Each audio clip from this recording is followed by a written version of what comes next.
একজন সাহাবী যে কিনা নিজেকে মুনাফিক বলেছিল। হানজালা একদিন কাঁদতে কাঁদতে রাসূল সাল্লাল্লাহু আলাইহি সাল্লামের দরবারের অভিমুখে যাচ্ছিল। পথমধ্যে ওনার সাথে আবু বকর রাদিয়াল্লাহু আনহুর সাক্ষাৎ হলো। তিনি বললেন, কি হয়েছে হানজালা? হানজালা বলল, হানজালা মুনাফিক হয়ে গেছে। আবু বকর রাদিয়াল্লাহু আনহু বললেন, সুবহানাল্লাহ, কি বলো হানজালা? হানজালা বললেন, আমরা যখন রাসূল সাল্লাল্লাহু আলাইহি সাল্লামের নিকট থাকি তিনি আমাদের জান্নাত জাহান্নাম স্মরণ করিয়ে দেন, তখন যেন সেগুলো আমরা স্বচক্ষে দেখতে পাই। কিন্তু যখন আমরা রাসূল সাল্লাল্লাহু আলাইহি সাল্লামের নিকট থেকে বের হয়ে আসি এবং স্ত্রী সন্তান ও ক্ষেত কামারে ব্যস্ত হয়ে পড়ে সেসব অনেক কিছুই ভুলে যাই, তখন আবু বকর রাদিয়াল্লাহু আনহু বললেন, আল্লাহর কসম, আমরাও এরূপ অবস্থায় সম্মুখীন হই। অতঃপর হানজালা ও আবু বকর রাদিয়াল্লাহু আনহু রাসূল সাল্লাল্লাহু আলাইহি সাল্লামের নিকট গেলেন।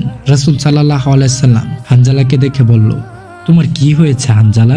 হানজালা বললেন, হে আল্লাহর রাসূল, হানজালা মুনাফিক হয়ে গেছে। তখন রাসূল সাল্লাল্লাহু আলাইহি সাল্লাম বললেন, এ কেমন কথা? হানজালা বলেন, হ্যাঁ আল্লাহর রাসূল, যখন আমরা আপনার নিকটে থাকি এবং আপনি আমাদের জান্নাত ও জাহান্নামের কথা স্মরণ করিয়ে দেন, তখন যেন আমরা তা স্বচক্ষে দেখতে পাই। কিন্তু যখন আমরা আপনার নিকট থেকে বের হয়ে আসি এবং স্ত্রী সন্তান ও ক্ষেত খামারে ব্যস্ত হয়ে পড়ি, তখন যেন সেসব অনেক কিছুই আমরা ভুলে যাই। রাসূল সাল্লাল্লাহু আলাইহি সাল্লাম বলেন, যার হাতে আমার জীবন তার কসম, যদি তোমরা সর্বদা এরূপ থাকতে যে রূপ আমার নিকট থাকো এবং সর্বদা জিকির আজকারে ডুবে থাকো, নিশ্চয়ই ফেরেশতারা তোমাদের সাথে বিছানায় ও রাস্তায় তোমাদের সাথে মুসাফা করত। কিন্তু কখনো এরূপ কখনো ওইরূপ হবে, এটা তিনি 3 বার বলেন। আপনাদের একটি লাইক, একটি কমেন্ট, একটি সাবস্ক্রাইব আমাকে উৎসাহিত করে নতুন আরেকটা ভিডিও বানানোর জন্য।